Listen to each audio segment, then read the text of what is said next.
everyone, I hope you're doing great today. I want to show you how to make this shape. It does use 15 diamonds and it's a little more difficult than some of the others that I've done, but let me just kind of show you.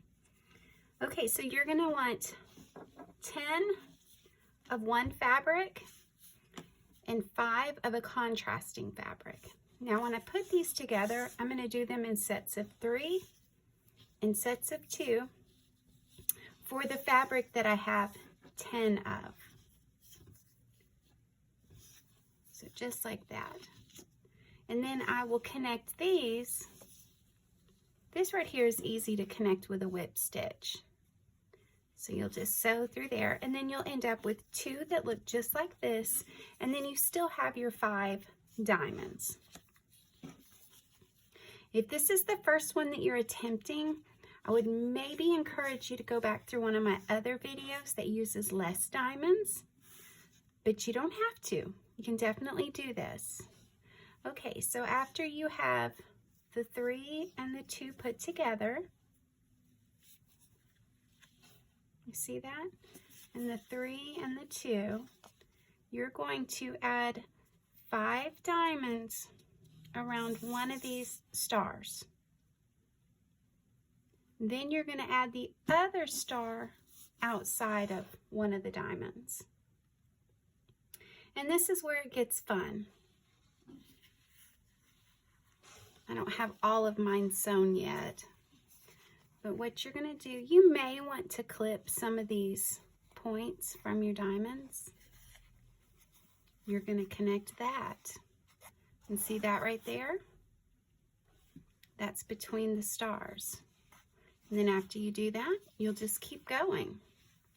Let me show you one that I'm working on. So I've gotten my 5 diamonds, my 5 diamonds, and then my connecting diamonds. And I have not cut off any of the bulk on the tails of the diamonds, but you sure can. So what I'm going to do, and this is fiddly just because you've got your paper inside there, you don't take it out. These diamonds are about 1 3/4 inches. And sometimes it just gets kind of hard to hold because you don't want to bend any of your papers.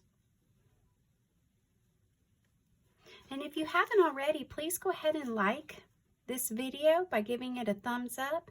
And if you want to be notified of my videos in the future, please turn on your notifications and subscribe. I think this is getting close to my 67th or 68th video. So I've got quite a few videos. I do try to keep them coming for you.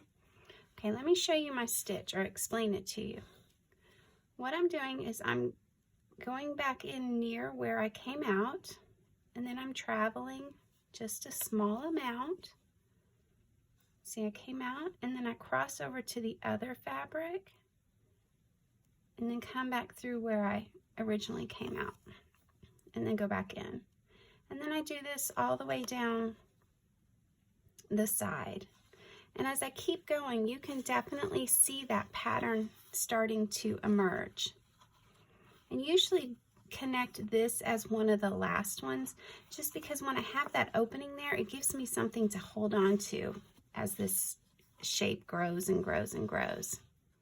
Now that I have a point, what you may want to do, and you don't have to, but take some embroidery thread, start the knot on the inside, sew it through, sew it back through, and put another knot. And then you have a hanger. I know I've shown this in some of my other videos as well.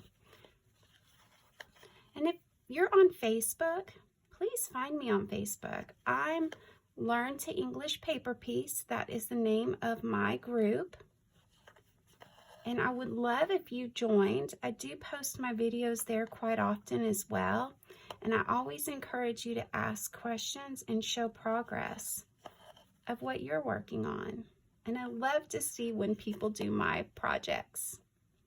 Anyway, I hope this all makes sense. If it doesn't, please ask me questions in the comments section. I will respond. And I can't wait to see what you have made. Thank you so much for joining me, and happy sewing.